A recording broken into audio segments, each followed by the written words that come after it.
مسافر ډیر ګیله وکړه او د سعودي نه راته رنګ کړه واورې ښه دې مسافرو سره ګوره موږ پاکستانیانو او افغانستانیان کوم چې په دې کورونو کې ګوره ډیر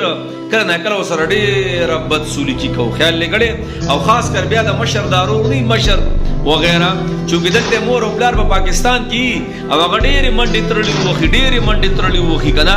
او بیا ورته د مور او پلار نه دي بیا وایي پلانې به هم کې او ډینګرې به هم کې نو مسافر راته رنګو تاسو د مسافر دا ویډیو وینئ کنه چې ډېرې منډې تړلې وخي او تاسو ګورئ څنګه را پرېوتو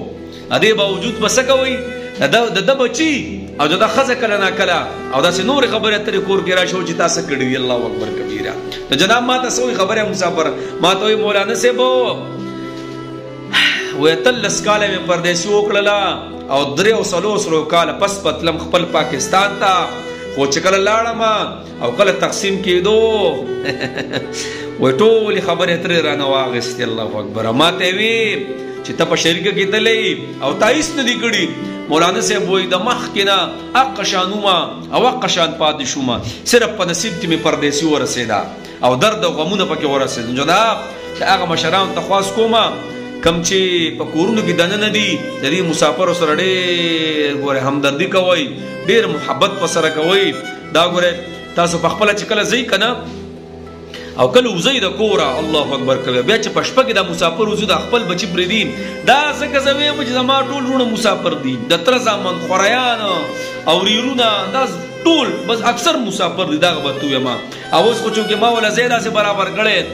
د ټیکټونو نو یقین په الله وکړي چې مسافر کله ځي که نه الله الله الله زموږ سره اخرنی ملاقات خامخا کېږي نو جناب دې مسافرو سره ډېره ګزاره کوئ ګورئ دوی په اشارو کې ناسي دوی سپکې سپورې برداشت کوي والله دوی چې صرف دا ځي که نه دا ځي دا درد د دوی دپاره ډېر دی الله اکبر چې دا بیګ راوالي او دا خپل بچي او خپل کور والا دا ټول پرېږدي نو څومره درد به یې مړه او تاسو راته ووایم ډېر مسافر داسي چې هغې هلته لاړ شي نو دلته بچي او دلته کور والا د هغه د حق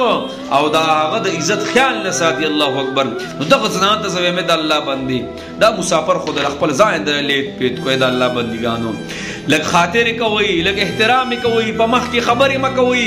د هغه چې وایي ښه بس وایي صحیح ده لالا ټوله تا ګټلې قسم دی ټولې د باندې پیسې شیندي یقین وکړه زه مسافر پیژنم زموږ په کور کې ټول مسافر دي چې په اخلاقو سره چلیږي او وایي چې لالا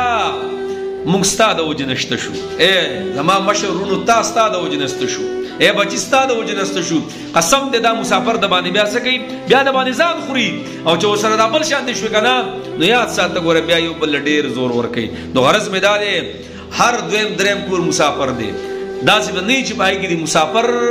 ساګانې نه اغستي هر دویم دریم کور مسافر دی نو جناب د مسافرو سره ډېره ګزاره کوئ بل مسافرو ته د غم خبرونه مه رسوئ د غم خبرونه مسافر ساتئ د هرې خبرې اترې نه مه خبروئ بس